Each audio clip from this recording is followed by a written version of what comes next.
We come to chapter 16 of Nicholas Nickleby by Charles Dickens. And just a reminder of where we are, what happened in the previous chapter, very briefly. Nicholas and Spike had returned to London, and Newman Noggs had taken them in.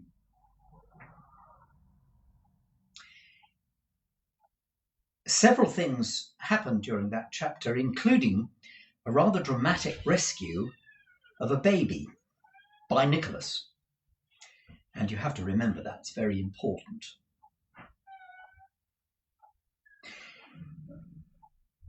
And I need to explain just a couple of words which you may not understand all that well.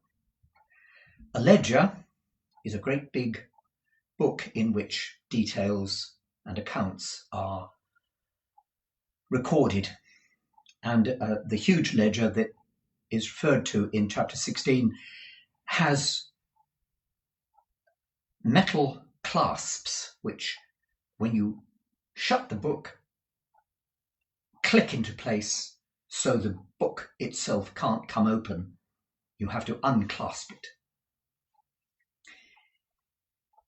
And an amanuensis is a posh word for a secretary.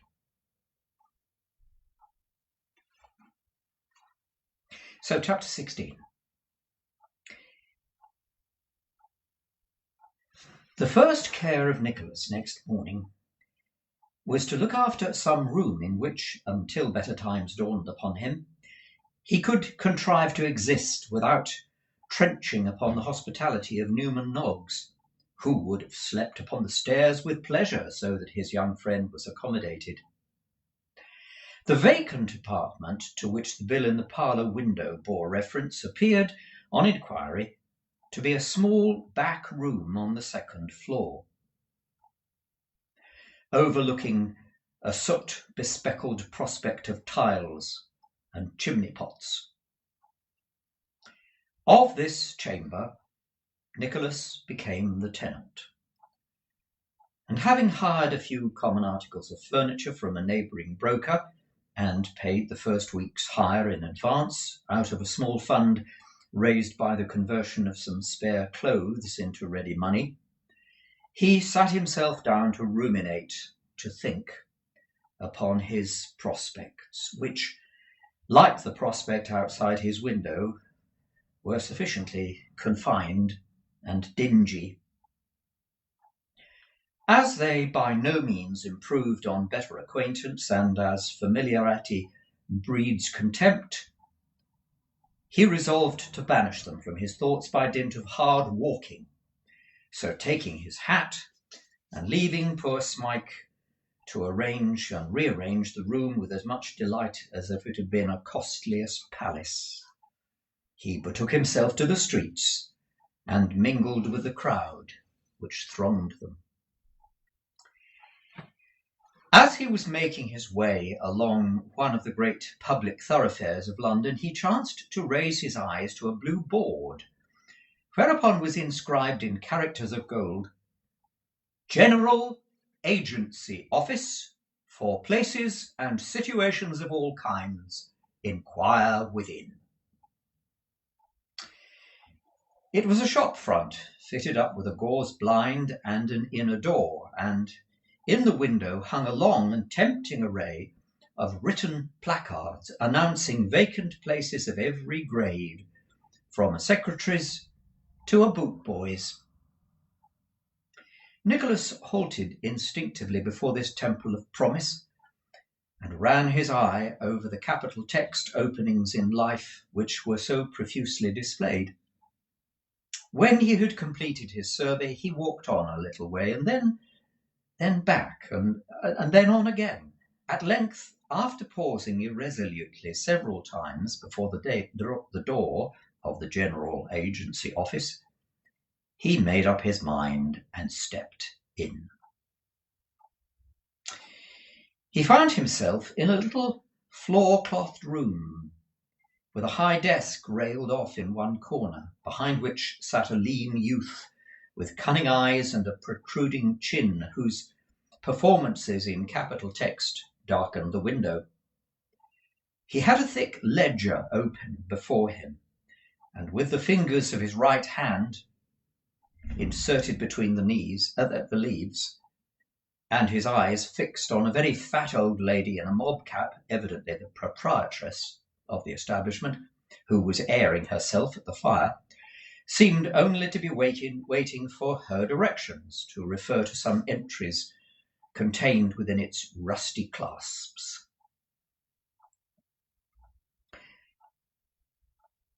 As there was a board outside which acquainted the public that servants of all work were perpetually in wanting and able to be hired from 10 until 4, Nicholas knew at once that some half a dozen strong young women, each with pattens and an umbrella, who were sitting on a form in one corner, were in attendance for that purpose, especially as the poor things looked so anxious and weary. He was not quite so certain of the callings and situations of two smart young ladies who were in conversation with a fat lady before the fire, until, having sat down himself in a corner and remarked that he would wait until the other customers had been served, the fat lady resumed the dialogue which his entrance had interrupted. "Cook, Tom," said the fat lady, airing herself as aforesaid. "Cook," said Tom, turning over some leaves of the ledger. "Well?" "Read out an easy place or two," said the fat lady. "Please pick out the very light ones, young man," interposed a gentle female in shepherd's plaids boots, who appeared to be the client. "Mrs. Marker," said Tom, reading. "Russell Place, Russell Square. Offers 18 guineas, tea and sugar found, 2 in family and very little company, 5 servants kept, no man, no followers." "Oh, law," tittered the client, "that won't do. Read another, young man, will you?" "Mrs. Rymug," said Tom. "Pleasant Place, Finsbury. Wages 12 guineas, no tea, no sugar, serious family." "Oh, you needn't mind reading that," interrupted the client. 3 serious footmen," said Tom impressively. "3, did you say?" asked the client in an altered tone. 3 serious footmen," replied Tom. "Cook, housemaid and nursemaid, each female servant, required to join the Little Bethel congregation 3 times every Sunday with a serious footman. If the cook is more serious than the footman, she will be expected to improve the footman. If the footman is more serious than the cook, he will be expected to improve the cook." "Oh, I'll take the address of that place," said the client. "I don't know, but it might suit me very well." "Here's another," remarked Tom, turning over the leaves.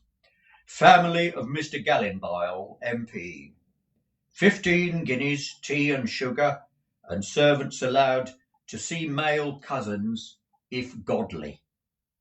Note: cold dinner in the kitchen on the Sabbath, Mr. Gallinbile being devoted to the observation question. No victuals whatever cooked on the Lord's Day, with the exception of dinner for Mrs. and Mr. Gallinbile, which, being a work of piety and necessity, is exempted. Mr. Gallinbile dines late on the day of rest, in order to prevent the sinfulness of the cook's dressing herself." "Oh, I don't think that'll answer as well as the other," said the client, after a little whispering with her friend. "I'll take the other direction, if you please, young man. I can but come back if it don't do." Tom made out the address as requested, and the genteel client, having satisfied the fat lady with a small fee, meanwhile went away, accompanied by her friend.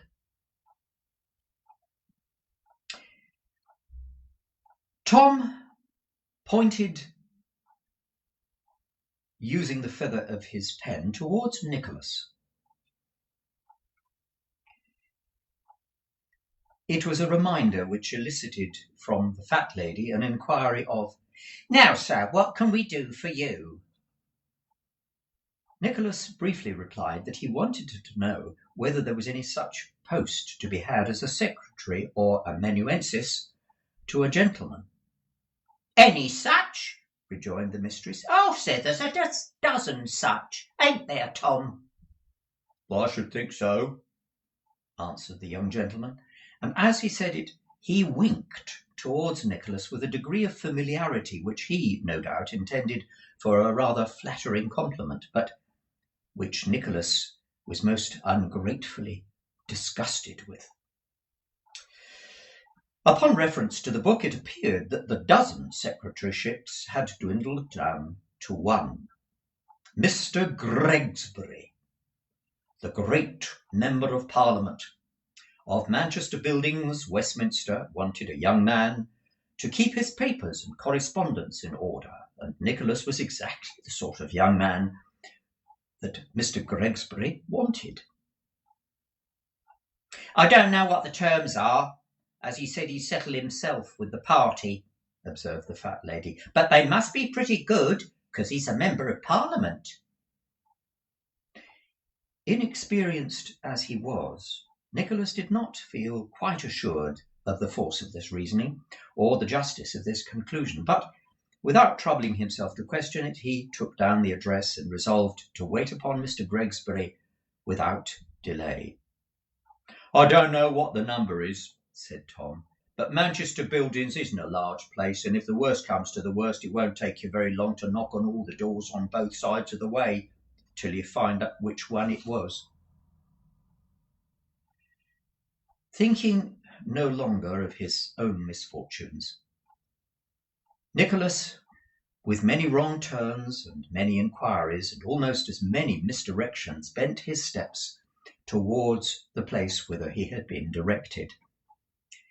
Within the precincts of the ancient city of Westminster, and within half a mile of its ancient sanctuary, is a narrow and dirty region, the sanctuary of the smaller members of Parliament in modern days.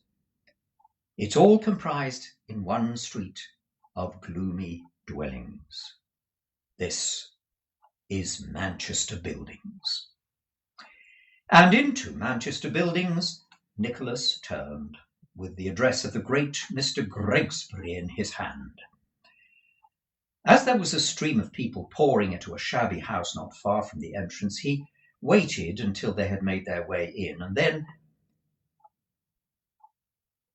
making up to the servant, ventured to inquire if he knew where Mr. Gregsbury lived. The servant was a very pale, shabby boy, who looked as if he'd slept underground from infancy, as very likely he had. "I'll take you there, straight up." Ushering him into the great man's presence, the boy left him, and Nicholas stood in silence, waiting for the great man to speak. After some moments, he looked up. "How came you here, sir?" was the natural inquiry of Mr. Gregsbury, MP. "And where the devil have you come from?" was the question which followed it. "I brought this card from the General Agency Office, sir," said Nicholas, "wishing to offer myself as your secretary, and understanding that you stood in need of one." "Oh, that's it, is it?" said the great man. "Sit down." Nicholas took a chair, and Mr. Gregsbury stared at him for a long time, as if to make certain, before he asked any further questions, that there were no objections to his outward appearance. You want to be my secretary, do you? He said at length. I wish to be employed in that capacity, sir, replied Nicholas. Well, said Mr. Gregsbury, now what can you do? I suppose, replied Nicholas, smiling, that I can do what usually falls to the lot of other secretaries.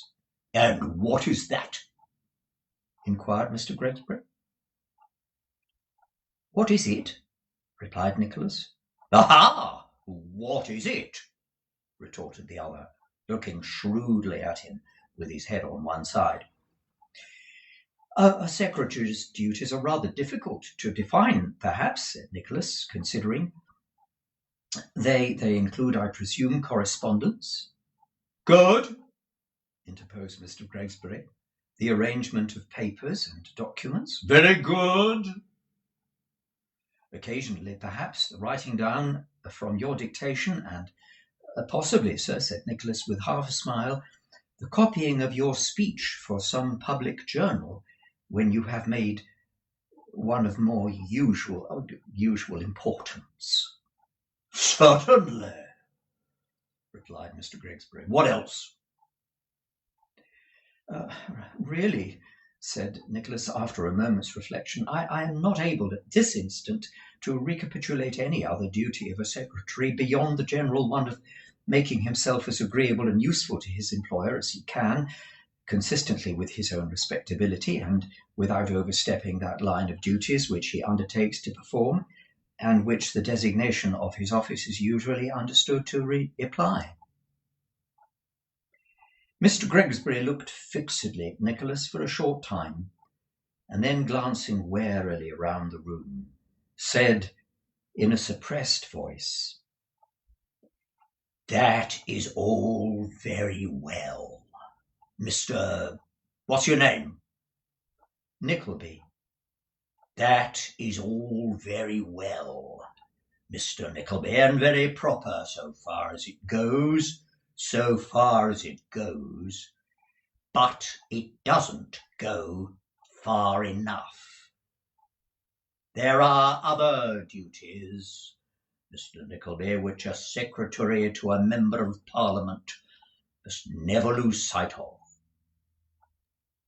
I should require to be crammed, sir. I beg your pardon, interposed Nicholas, doubtful that he had heard aright. To be crammed, sir, repeated Mr. Gregsbury. May I beg your pardon again, if I inquire what you mean, sir? Said Nicholas. My meaning, sir, is perfectly plain, replied Mr. Gregsbury with a solemn aspect. My secretary would have to make sure that he was master of foreign policy of the world as it is mirrored in the newspapers, to run his eye over all the accounts of public meetings, all leading articles and accounts of the proceedings of public bodies, to make notes of anything which appeared to him might be made a point of in any little speech upon the question of some petition lying on the table, of anything of that kind. Do you understand? I think I do, sir, replied Nicholas. Then, said Mr. Gregsbury, it would be necessary for him to make himself acquainted from day to day with newspaper paragraphs on passing events, such as mysterious disappearance and supposed suicide of a potboy, or anything of that sort, and upon which I might found a question to the Secretary of State for the Home Department. Then he would have to copy the question, and as much as I remembered of the answer, including a little compliment about the independence and good sense of this particular MP, and to send the manuscript to the local paper with perhaps half a dozen lines of leader to the effect that I was always to be found in my place in Parliament, and never shrank from the responsible and arduous duties, and so forth. You see? Nicholas bowed. Besides which, continued Mr. Gregsbury, "I should expect him now and then to go through a few figures in the printed tables and pick out a few results that I might come out pretty well on timber duty questions and finance questions and so on. And I should like him to get up a few little arguments about the disastrous effects of a return to cash payments or a metallic currency, with a touch now and then about the exportation of bullion and the activities of the Emperor of Russia and banknotes and all that kind of thing, which is only necessary to talk fluently about, since nobody else understands it. Do you take me?" I think I understand, sir," said Nicholas. "With regard to such questions as are not political," continued Mr. Gregsbury, warming, "and which one can't be expected to care a curse about beyond the natural care of not allowing inferior people to be as well off as ourselves, else where are our privileges? I should wish my secretary to get together a few little flourishing speeches of a patriotic cast. For instance, if any preposterous bill were brought forward for giving grumbling devils of authors a right to their own property, I should like to say that I, for one, would never consent to opposing an insurmountable bar to such nonsense. Do you understand?" I do, sir," replied Nicholas. "This is a hasty outline of the chief things you'd have to do, except waiting in the lobby and in Parliament every night, in case I forgot something and want a fresh cramming, and now and then, during great debates, sitting in the front row of the gallery and saying to people about, 'You see that gentleman with his hand to his face and his arm twisted around the pillar? That is Mr. Gregsbury, the great, celebrated Mr. Gregsbury,' and with various other little compliments that might strike you at the moment. And for salary," said Mr. Gregsbury, winding up with great rapidity, for he was out of breath, "and for salary, I don't mind saying at once in round numbers, to prevent any dissatisfaction, though it's more than I have been accustomed to give, 15 shillings a week. And find yourself accommodation and food. There!"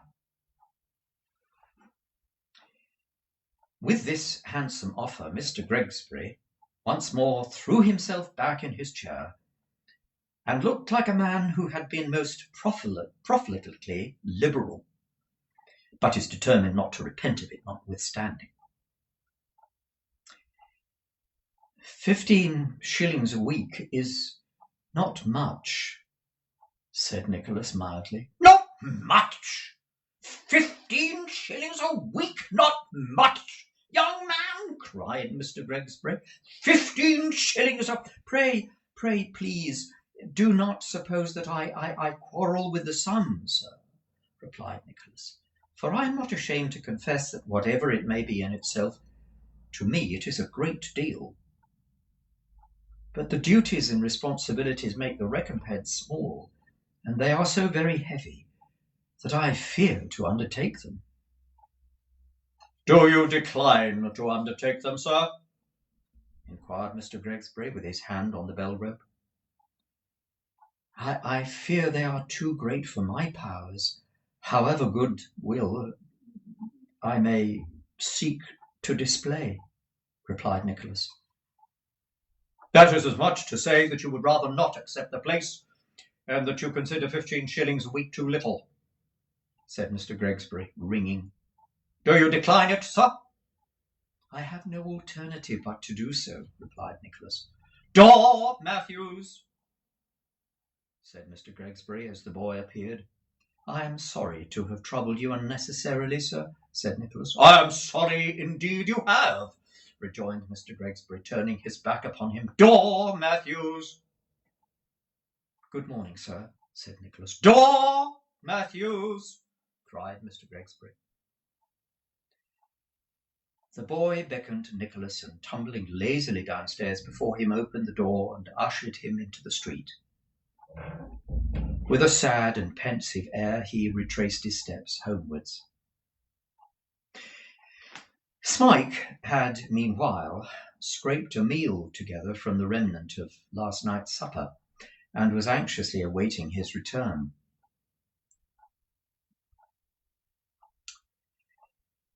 He was sitting in a thoughtful attitude, was Nicholas, with the plate which the poor fellow had assiduously filled with the choicest morsels untouched by his side, when Newman Noggs looked into the room. "So, you've come back?" asked Newman. "Yes," replied Nicholas, "tired to death, and what is worse, I might have remained at home for all the good I have done." "Well, couldn't expect to do much in one morning," said Newman. "Maybe so, but I am sanguine and did expect," said Nicholas, "and am proportionately disappointed," saying which he gave Newman an account of his proceedings. "If I could do anything, said Nicholas, "anything, however slight, until Ralph Nickleby returns, and I have eased my mind by confronting him, I should feel happier. I should think it no disgrace to work, heaven knows. Lying indolently here, like a half-tamed, sullen beast, distracts me." "I don't know," said Newman. "Small things offer, they would pay the rent, I suppose, and more.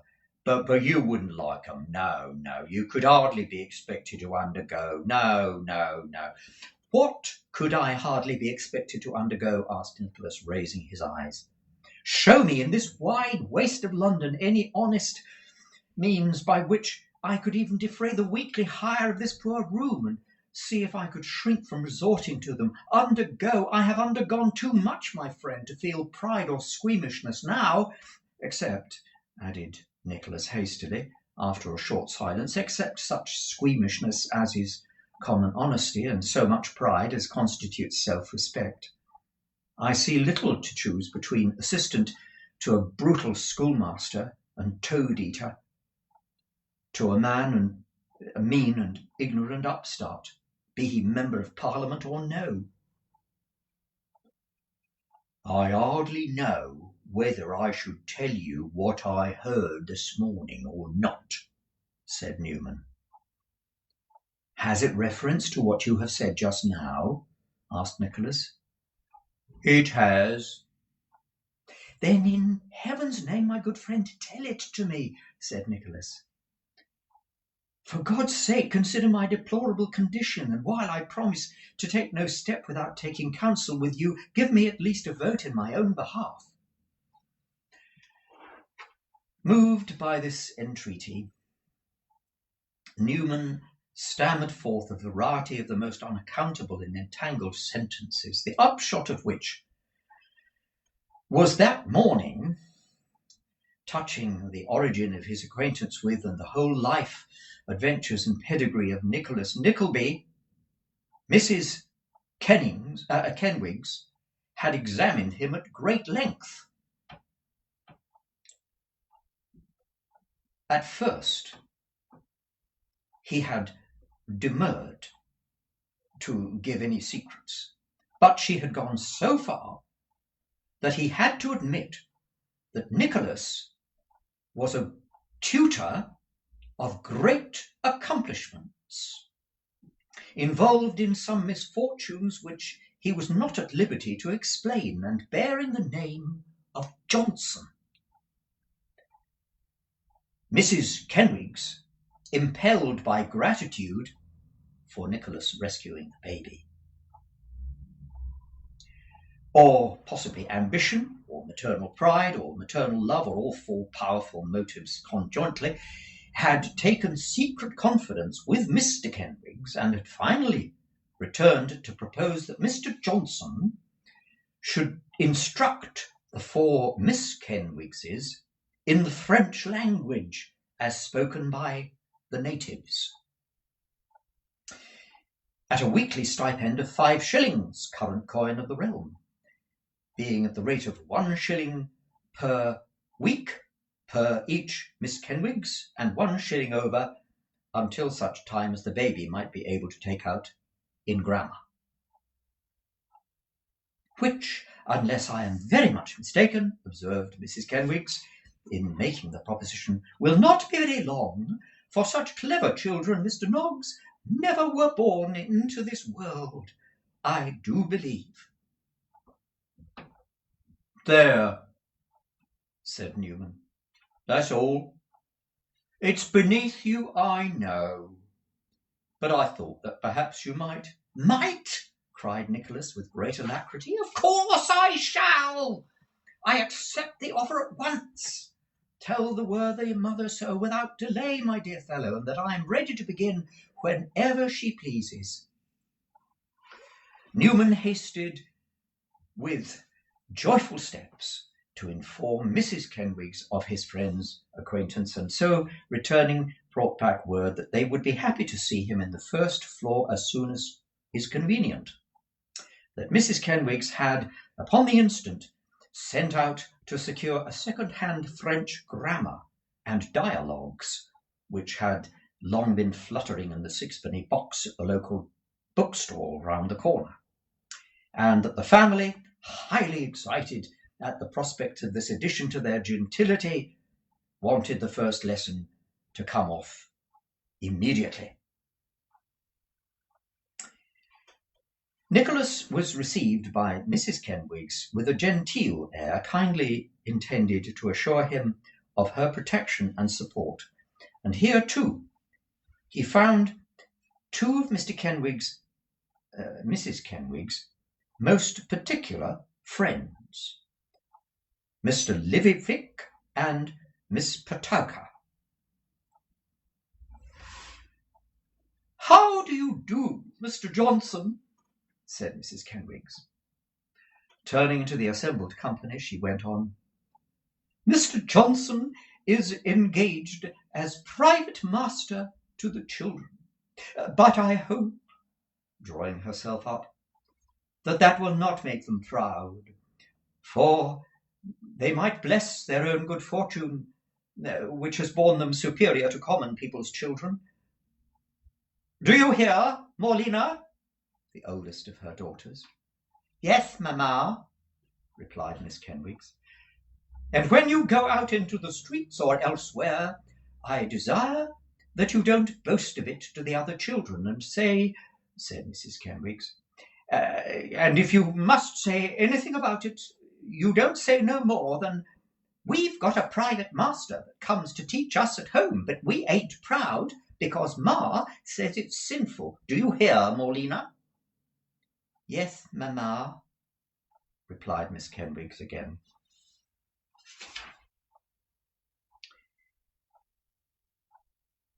Very soon, the four Miss Kenwigses were made to sit in a row, with their pigtails all one way, and Morlina at the top, while Nicholas, taking the book, began his preliminary explanations.